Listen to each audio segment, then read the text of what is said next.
आज का पहला पाठ सामुएल का दूसरा ग्रंथ अध्याय 12 पद संख्या 1 से 7, 10 से 17। प्रभु ने नतान को दाऊद के पास भेजा।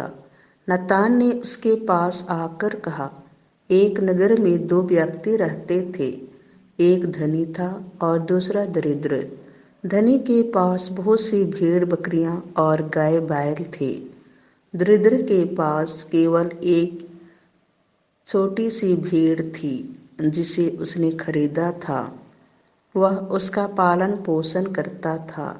वह भेड़ उसके यहाँ उसके बच्चों के साथ बड़ी होती जा रही थी।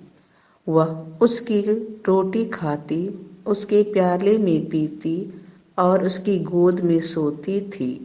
वह उसके लिए बेटी के समान थी। किसी दिन धनी के यहाँ एक अतिथि पहुंचा। धनी ने अपने यहाँ आए हुए यात्री को खिलाने के लिए अपने पशुओं में से किसी को भी लेना नहीं चाहा, बल्कि उसने दरिद्र की भेड़ छीन ली और उसे पकाकर अपने अतिथि के लिए भोजन का प्रबंध किया। दाऊद का क्रोध उस मनुष्य पर भड़क उठा और उसने नतान से कहा, जीवंत प्रभु की शपथ, जिस व्यक्ति ने ऐसा किया वह प्राणदंड के योग्य है। वह भेड़ का 4 गुना दाम चुकाएगा, क्योंकि उसने ऐसा निर्दयी काम किया है। नतान ने दाऊद से कहा, आप ही वह धनी व्यक्ति हैं।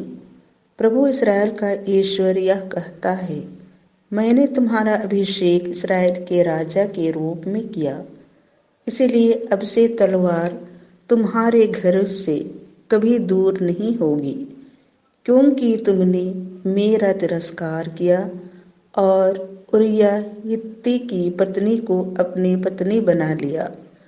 प्रभु यह कहता है, मैं तुम्हारे अपने घर से तुम्हारे लिए विपत्ति उत्पन्न करूंगा। मैं तुम्हारे देखते देखते तुम्हारी पत्नियों को ले जाकर तुम्हारे पड़ोसी को दे दूंगा, जो खुलेआम उनके साथ रमन करेगा। तुमने गुप्त रूप से यह काम किया, मैं समस्त इस्राएल के सामने प्रकट रूप से यह करूंगा। दाऊद ने नतान से कहा, मैंने प्रभु के विरुद्ध पाप किया है। इस पर नतान ने दाऊद से कहा, प्रभु ने आपका यह पाप क्षमा कर दिया है, आप नहीं मरेंगे। किंतु आपने इस काम के द्वारा प्रभु का तिरस्कार किया, इसीलिए आपको जो पुत्र उत्पन्न होगा वह अवश्य मर जाएगा। इसके बाद नतान अपने घर गया। प्रभु ने उस बच्चे को मारा जिसे उरिय्याह की पत्नी ने दाऊद के लिए उत्पन्न किया था, और वह बहुत ही बीमार पड़ा। दाऊद ने बच्चे के लिए ईश्वर से प्रार्थना की। उसने कुछ भी नहीं खाया और वह अपने शयन कक्ष जाकर रात में भी भूमि पर सोता रहा। दरबार के वयोवृद्धों ने उससे अनुरोध किया कि वह भूमि पर सोना छोड़ दे, किंतु उसने उनकी बात नहीं मानी और उनके साथ भोजन करना अस्वीकार किया। यह प्रभु की वाणी है।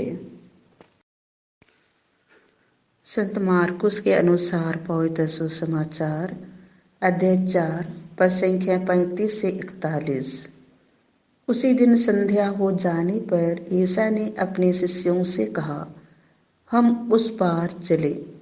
लोगों को विदा करने के बाद शिष्य ईसा को उसी नाव पर ले गए जिस पर वे बैठे हुए थे। दूसरी नावें भी उनके साथ चली। उस समय एकाएक झंझावात उठा। लहरें इतने जोर से नाव से टकरा रही थी कि वह पानी से भरी जा रही थी। ईसा दुम्बाल में तकिया लगाए सो रहे थे। शिष्यों ने उन्हें जगाकर कहा, गुरुवर, हम डूब रहे हैं, क्या आपको इसकी कोई चिंता नहीं? वे जाग गई और उन्होंने वायु को डांटा और समुद्र से कहा, शांत हो, थम जा। वायु मंद हो गई और पूर्ण शांति छा गई। उन्होंने अपने शिष्यों से कहा, तुम लोग इस प्रकार क्यों डरते हो? क्या तुम्हें अब तक विश्वास नहीं है? उन पर भय छा गया और वे आपस में यह कहते रहे, आखिर यह कौन है? वायु और समुद्र भी इनकी आज्ञा मानते हैं। यह प्रभु का सुसमाचार है।